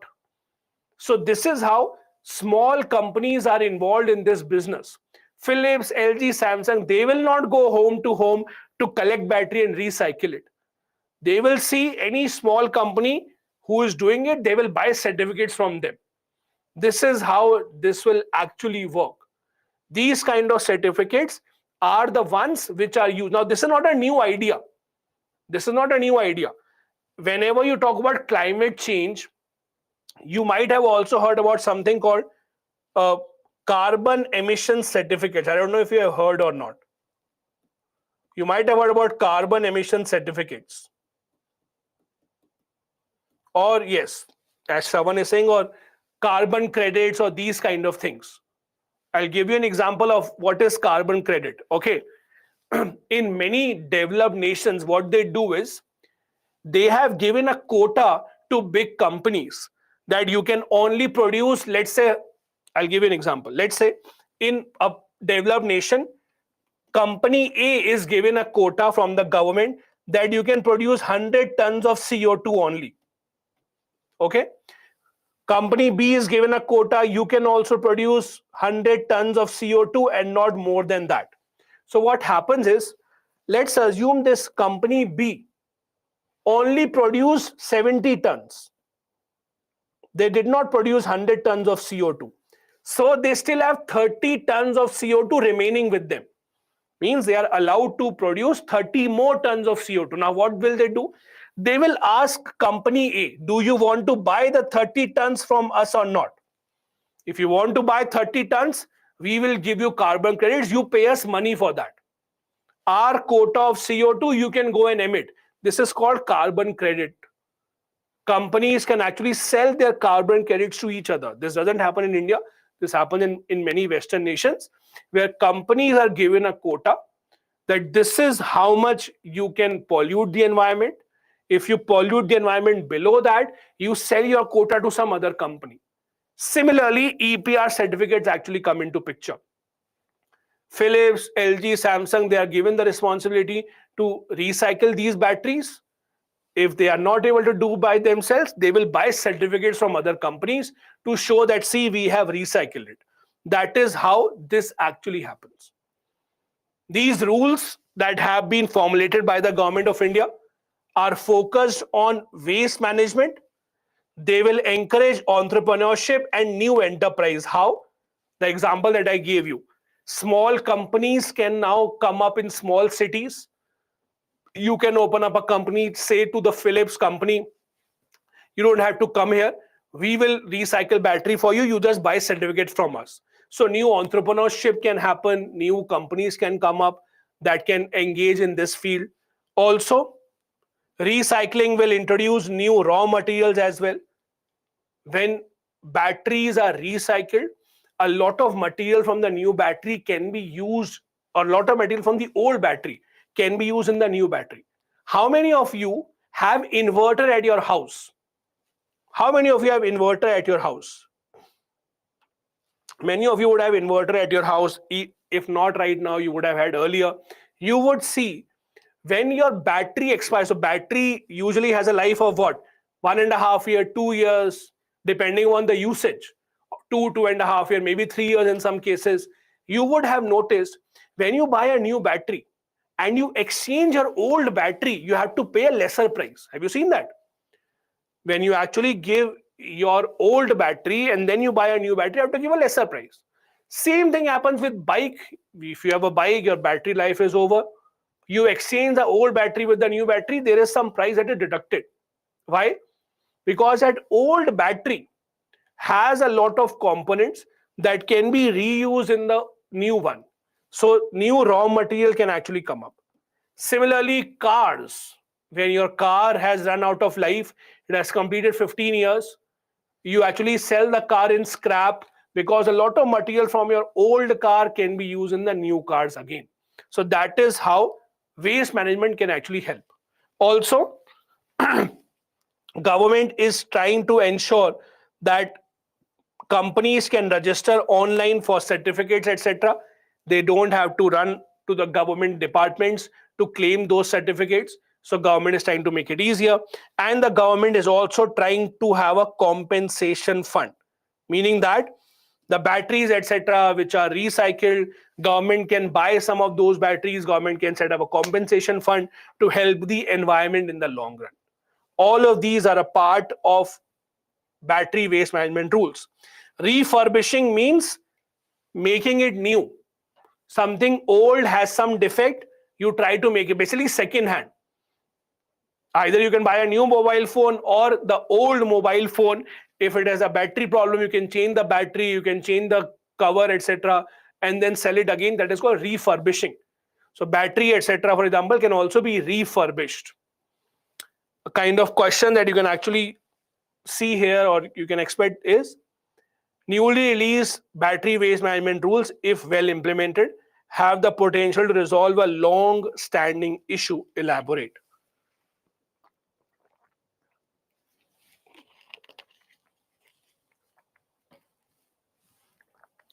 In these kind of questions, the first thing that you have to do is you have to first elaborate on the rules. That is what the rules are exactly. And then you have to connect it. How will they be able to resolve a long-standing issue? Now, what are the long-standing issues? See, if the batteries or these kind of things are not recycled well, then what is the problem? If you just put it in the land, then there are a lot of problems. For example, problems of pollution, problems of poisoning.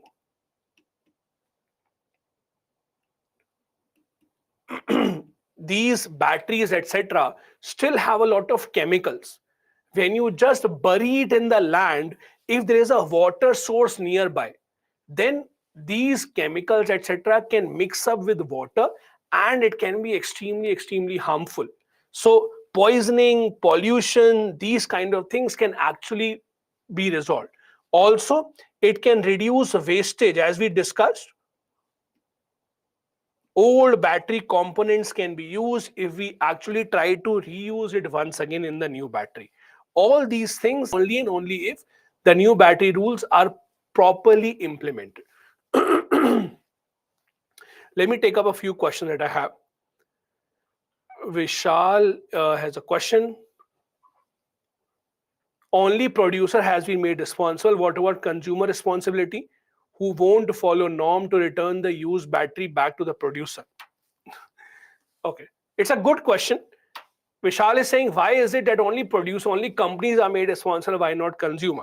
See, I would say the first step has to be the producer being made responsible. In the next step, yes, you can say the consumer should also be made responsible. But the problem here is, if you make consumers responsible for these kind of things, then you're actually discouraging people from buying these things. Understand this from the consumer point of view. If I have a rule from the side of the government that if I don't dispose of battery properly, then I will be fined this and this, then I will think, I don't want to buy the electric car. Why should I take one more burden on my head? So first step has to be to allow customers that they at least have an option. They will call the company will come up. So I am very certain that in the coming years, we might see a rule about making customers also responsible for this. But the first step has to be producer. The first step has to be about people who are actually capable of this. As a common man, I don't know how to get rid of the battery. So the only option I have is throw it away. For the companies, they can set up their plants. They are the ones who have money. They are the ones who have resources. So the first step is to make the producer responsible. But yes, it's a pretty good point to have the consumer should also be made responsible. And I'm sure in the long run, it will happen. Then I have a question. Okay. I have a question that actually was asked by multiple people. So I'll just address this here. A question that many people are asking: what is the difference between virtual reality and augmented reality? Let's try and understand this. Virtual versus augmented reality. Many people have asked this question. Let's try and understand this. See, let's first understand virtual reality. Let's assume you put on your glasses or you put on your virtual reality glasses and you play a video game. This happens today also. You can put on your glasses, you can play video game, because when you put on your glasses, you think that you are on a tennis court or you are killing people with your virtual reality glasses, whatever. Those kind of things are virtual reality. In virtual reality means you are not seeing real human beings. That's a kind of a cartoon character. You are imagining you are imagining that you are somewhere else. You are not doing something in real life. That is called virtual reality. Means you are playing a video game, nothing is real. It is just a virtual world. Augmented reality is very close to reality. Very close to reality, meaning that, let's say in augmented reality, you can actually meet real people. As we discussed, your friend can put on the glasses somewhere else, you can put on the glasses somewhere else, and you can actually physically meet each other. You can physically come together to attend a concert. So augmented reality is the next step. Virtual reality has been around for a long time. Playing video games, imagining yourself to be somewhere else, that is low end technology. Metaverse is an example of augmented reality. So this is where metaverse comes into the picture. This is augmented reality. Virtual reality has been around for a long time, playing video games, etc. I still remember, I think about 3-4 years ago, there is this place called it's in many big cities. There's this place called Smash. It's in many cities, Delhi, Noida, Mumbai, etc. So Smash is kind of a gaming parlor where you can play a lot of games, etc. So I still remember I played this game in Smash. What happened was they actually put on these virtual reality glasses. Now, when I put on these glasses, I saw in front of me that there are two very high buildings, 100, 120 floors. In the middle of those two buildings, there was a rope. A rope was connecting these two buildings. So when you put on these glasses, you imagine yourself walking on that road, walking on that rope. You have to go from one building to the other building. And if you disbalance, you can actually fall. But you're not falling anywhere in reality. You are walking on the ground only. That's an example of virtual reality. Virtually, you are imagining yourself to be somewhere else that is not real entirely. But the next step is augmented reality, when you actually see things which are very real when you interact with people. So that's a difference. Augmented reality is higher in technology. Virtual reality has been here for some time. Then I have a question. Won't EPR certificate system affect the prices of batteries? It can. It's not that it cannot. The question is that, in simple terms, what the question is, when you give responsibility to the companies that you have to recycle batteries, won't they increase the price of battery because their cost is increasing? The answer is yes, but you have to understand, cleaning the environment or making the environment clean comes at a cost. Yes, ideally customers should not have to pay the cost. So the government has to make sure that the prices of battery, etc., doesn't increase just because they are given the responsibility of recycling it. But there is no alternative to it. Ultimately, everything would come at a cost. For example, when the government is saying we are banning plastic, it is coming at a cost, right?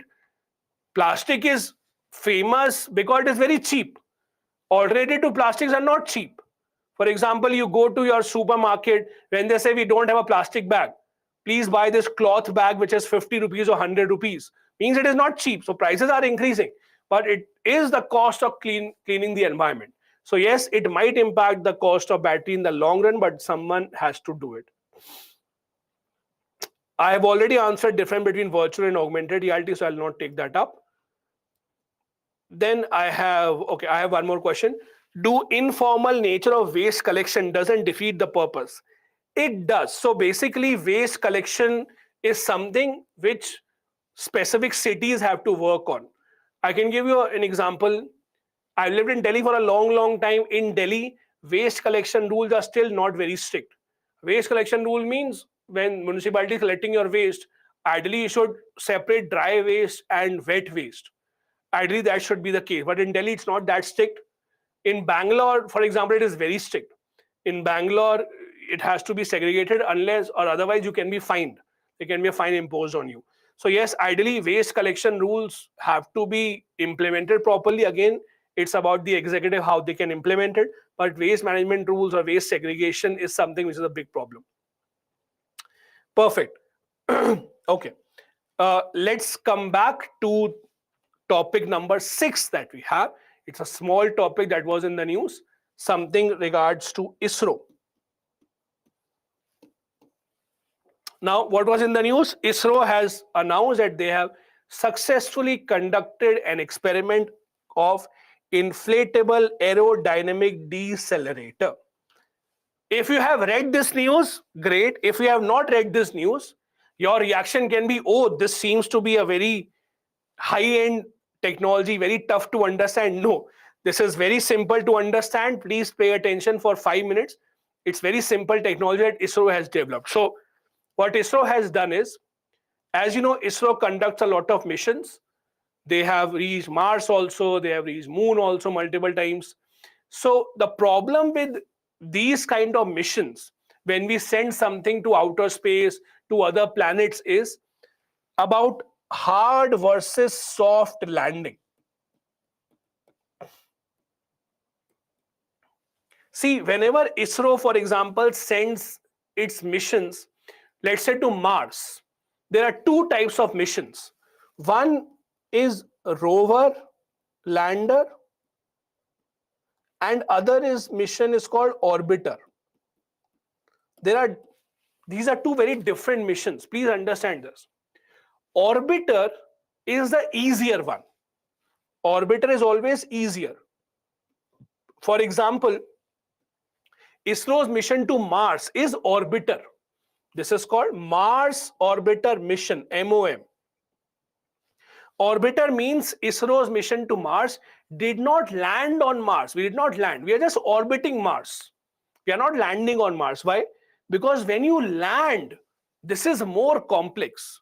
You see what happened with Chandrayaan 2. What happened with Chandrayaan 2? The landing was not successful because landing is very difficult. You have to go inside the atmosphere of that planet. Then you have to ensure your landing is perfect. This is very complicated. There are 2 types of landing. There is hard landing and there is soft landing. Hard landing means you just drop. That yes, you have dropped, you have achieved, full stop. But that is not of use. Soft landing is useful. Soft landing means you land in such a way that nothing is broken.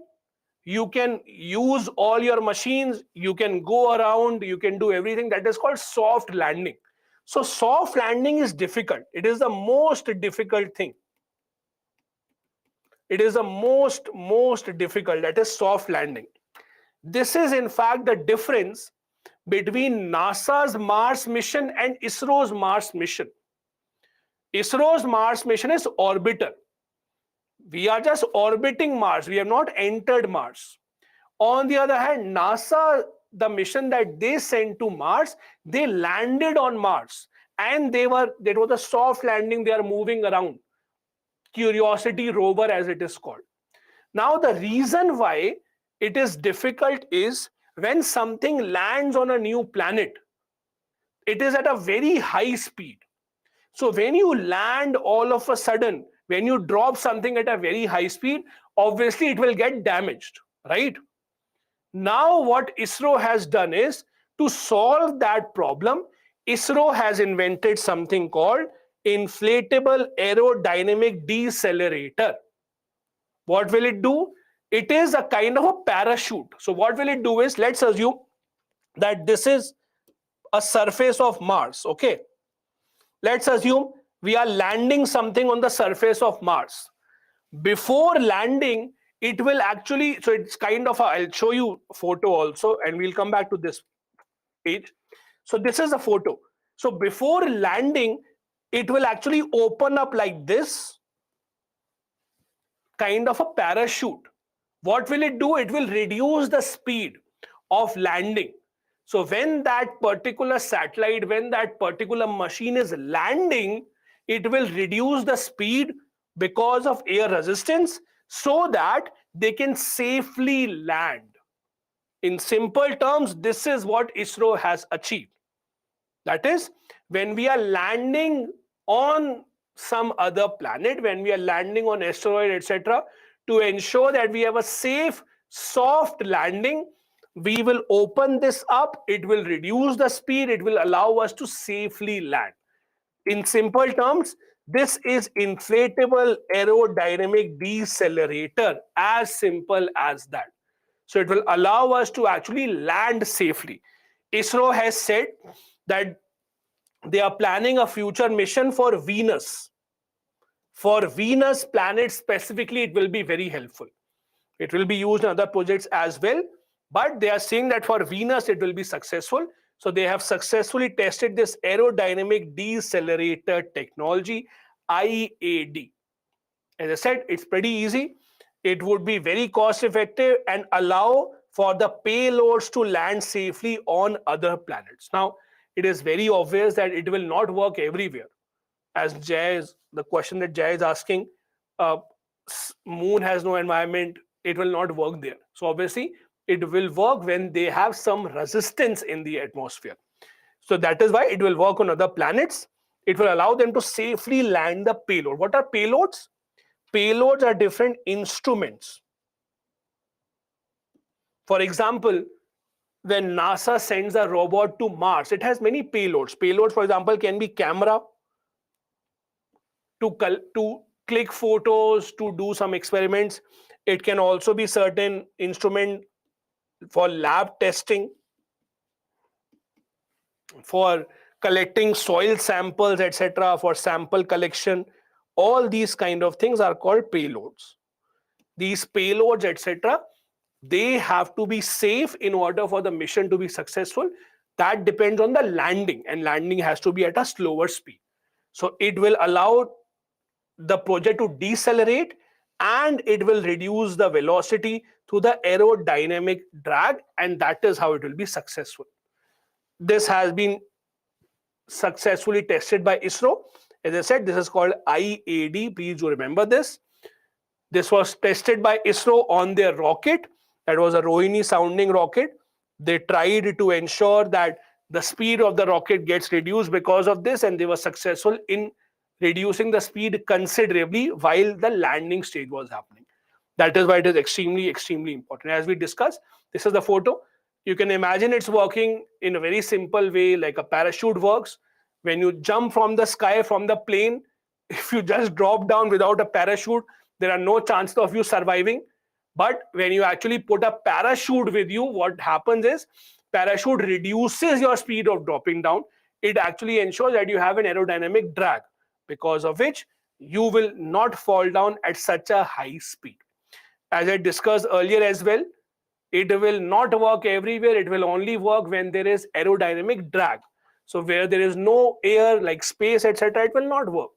Obviously, see, you will only need it when you land it on a planet. For just going in the space, you don't need it. It is needed when you are actually dropping down on a planet, so that you can actually reduce the speed. So places where there is no drag, etc., there it will not work properly. The kind of a question that you can expect here is, what is inflatable aerodynamic decelerator technology? How would it help ISRO in its future programs? We have discussed what this is. You can talk about the future programs, especially about India's programs to explore other planets, Venus, the Shukrayaan project that the ISRO as an agency is working towards. All these can be applications that are very, very possible with the help of inflatable aerodynamic decelerator technology that we are actually going through. Okay. Those who are asking how will it be successful on Venus, etc., it remains to be seen whether it is successful on Venus or not. It has obviously not been tried on Venus so far, but ISRO has tested the technology, and they are hopeful that in the future projects, especially of landing on other planets, it will be extremely, extremely successful. Perfect. Let me see if there are some questions from this particular topic that we discussed, or any other topics that we discussed so far. If you have, you can actually ask them quickly. If not, you're free to log out. I'll be here for a few more minutes to answer those questions quickly. The name of Venus mission is Shukrayaan. Shukrayaan. That will be the Venus mission name. Okay. Also, do remember, whenever you see previous year papers, etc., you will see that there are some topics that UPSC is very fond of asking, like new things in the field of astronomy, like the dark sky reserve that we studied today. That is actually, these are the kind of topics that are specifically asked by UPSC time and time again in the prelims examination. So whenever you see a new term or a new kind of lab or experiment that is happening in the field of space and the field of astronomy, please do pay attention to that, because UPSC does ask those questions specifically from the prelims exam. I have one question, nudge behavior. Okay, I discussed it earlier. Nudge behavior simply means if you have to change habits of the people. Now that habit can be polio drops, that habit can be ban on plastic, that habit can be uh, stopping open defecation, asking people to go to toilets, etc. When you have to change or bring in a change in the habit of the people, rather than making something compulsory or rather than banning something, a better way is to exhibit positive behavior for them, nudging people towards it. That is called nudge behavior. That can be done in many ways. That can be done in running social media campaigns, running ads involving influencers, prime minister or the minister setting an example, as was done in the polio campaign, as was done in campaign where government was asking people to use toilets, not to go out in the open. That is called nudge behavior, or nudging basically towards a positive behavioral change. This is a phrase that is used around the world that is called nudge. Nudge to change behavior of the people in the long run, rather than actually banning something or prohibiting something. You should actually nudge people towards that. If you have seen Munna Bhai Part 2, where this Gandhigiri concept has been used to nudge behavior, to nudge people towards clean India, nudge people towards changing their habit, that is called nudge behavior mainly. Okay. Sagar is saying, can IAD also be used for re-entry? It depends what application ISRO finds. So it's not about me to tell you whether ISRO will use it for re-entry or not. It depends on how ISRO actually finds the applications of that. So we'll have to see whether or not they actually use it for re-entry into the Earth or not. I have a question. I have so many batteries with me at home. Will it be safe? What to do? Batteries in your home will not do any harm if you are not really dismantling them or something. You can very easily find numbers online. Just do a Google search of battery recycling operators. You can call them up and someone can come and take it from your home. Anukriti has a question. Why is it called First Dark Sky Reserve in India while we have one in Javadi Hills? I'm not saying it's... So basically the one that we had in the Javadi Hills, that does not really qualify under Dark Sky Reserve. That is an astronomical observatory that we had. It was not under the definition of Dark Sky Reserve because it was not such a large area. It did not qualify under that definition of the international standards. It was an astronomical observatory in Javadi Hills. The Ladakh one will be in a much larger area, much stricter rules will be followed there. That is why it is different. Perfect. Okay. These are the questions. Okay. Okay. I was trying to avoid that question, but okay. This question has been given to me. Sir, I saw on Instagram post this year, December 8, aliens are coming on Earth. Is it true? Yes, absolutely true. So complete your syllabus by 7th of December so that when the aliens come, you are ready for that. Okay. So complete your entire UPSC syllabus by 7th of December, because on 8th of December, you will not be able to study when the aliens come here. And please stop using Instagram. Okay, I'll take one last question. Web 3.0, what makes it different from 2.0? So basically, as we discussed, Web 3.0 will have more application of decentralized networks such as blockchain. It will have more applications such as virtual reality, augmented reality, etc. It's just a higher order version of web technology which will allow us to have more applications. Web 1, 2, 3 all are different in terms of the different applications that they allow us. So the application of Web 3.0 are much different and more advanced. Perfect. Perfect. Okay, so this brings us to the end of this session. I hope it was helpful. We will see each other next week as well for this session. As you know, the live webinar goes Tuesday and Thursdays from 8:30 to 10:30. We'll meet each other next week for the next session. Thanks so much for watching. Bye. Good night. Have a good day ahead. Jai Hind.